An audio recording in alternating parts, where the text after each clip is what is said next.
नमस्कार दोस्तों।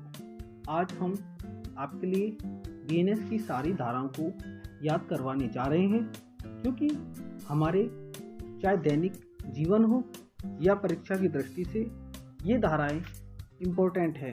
क्योंकि जब तक हमारा जीवन रहता है हमें इन कानूनी प्रावधानों से कभी ना कभी गुजरना पड़ता है, इसलिए हमें ये धाराएं याद करनी चाहिए।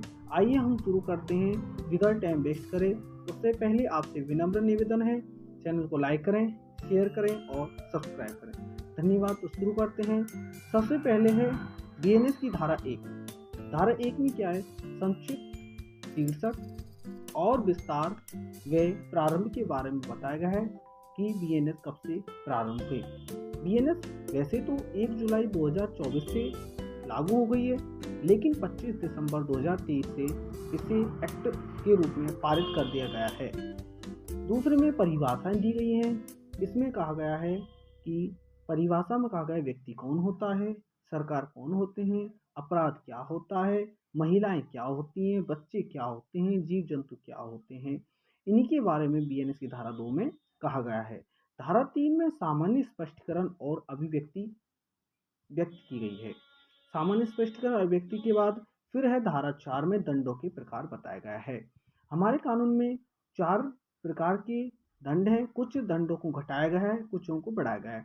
जैसे अब नए में सामुदायिक सेवा एक दंड के रूप में अपनाया गया है। अगर कोई व्यक्ति अपराध करता है और लगता है कि यह मामूली है, खाली इसे सामुदायिक सेवा ही दी जाए, तो उसे अनाथालय में सेवा कराना, साफ सफाई करवाना, ऐसे पेड़ पौधों में पानी दिलवाना, ऐसे अनेक कार्य कराए जा सकते हैं।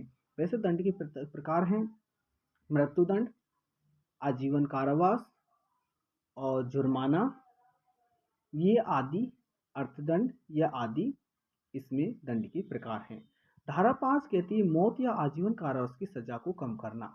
केंद्र सरकार और राज्य सरकार कुछ प्रावधानों में इन कारावासों को घटा और बढ़ा सकती है। धारा 6 कहती है सजा की शर्तों के अंश की सजा में क्या क्या शर्त लगनी चाहिए, उसके बारे में धारा 6 में इसका निर्धारण किया गया है। धारा 7 कहती है कारावास के कुछ मामले में पूरी तरह या आंशिक रूप से कठोर या सरल हो सकती है। धारा 7 में क्या है कि हमें एकांत कारावास मिला है, तो कुछ अवधि के बीच बीच में हमें क्या है, जैसे 7 दिन का एकांत कारावास दे दिया तो 15 दिन या 14 दिन बाकी फ्री जेल दी जाएगी या कस्टडी दी जाएगी। एकांत कारावास इकट्ठा 1 महीने 2 महीने नहीं दिया जाता है। आगे चलते हैं। धारा 8 कहती है जुर्माने की राशि जुर्माने के भुगतान में चूक की स्थिति में दायित्व। अगर हम कोई जुर्माना नहीं भर पाते हैं तो धारा 8 के तहत हम उस जुर्माने की चूक के बारे में प्रावधान बताया गया है कि हमें क्या बचाव है। धारा 9 कई अपराधों से बने अपराध की सजा की सीमा। धारा 9 में क्या कहती है कई अपराधों से बने अपराध की सजा में सीमा का प्रावधान कहा गया है। बीएनएस की धारा 10 कई अपराधों से किसी एक के दोषी व्यक्ति को सजा निर्धारण यह है कि अगर कोई व्यक्ति कई अपराधों से लिप्त है तो उनको मिलाकर उसे एक ही सजा दी जाती है। एक ही सजा दी है। और अगर कोई व्यक्ति कई एक अपराध में कई व्यक्ति होते हैं, कई अपराधों में से किसी एक के दोषी, अगर कई व्यक्ति एक अपराध में कई व्यक्ति दोषी हैं तो वह व्यक्ति किस अपराध का दोषी है, इस आधार पर सजा का प्रावधान धारा 10 में कहा गया है। धारा 11 में कहा गया है एकांत कारावास। क्या कहा गया है? एकांत कारावास।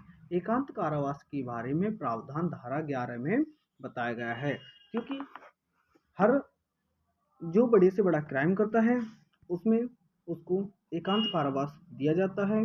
जिस एकांत कारावास की प्रावधान के बारे में इसमें वर्णन किया गया है। और धारा 12 में क्या है, कारावास की जो समय सीमा है कि कितने टाइम के बाद कितना एकांत कारावास दिया जाएगा वो बताई गई है, क्योंकि एकांत कारावास बहुत ही कठिन होता है। धारा 13 कहती है पिछली सजा के बाद कुछ अपराधों के लिए बढ़ी हुई सजा। तो क्या है पिछली सजा, ये कुछ अपराधों के बाद सजा है।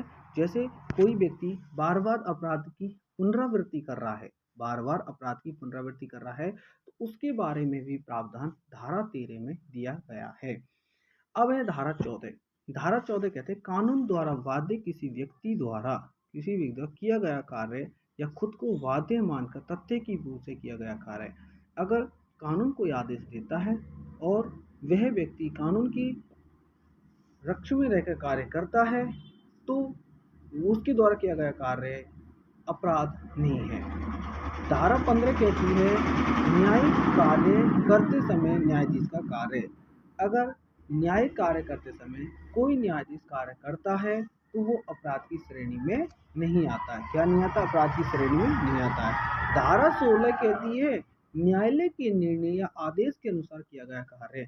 अगर कोई कार्य न्यायालय के निर्देश से या आदेश से किया जाता है तो वह कानून की संरक्षण की श्रेणी में आता है।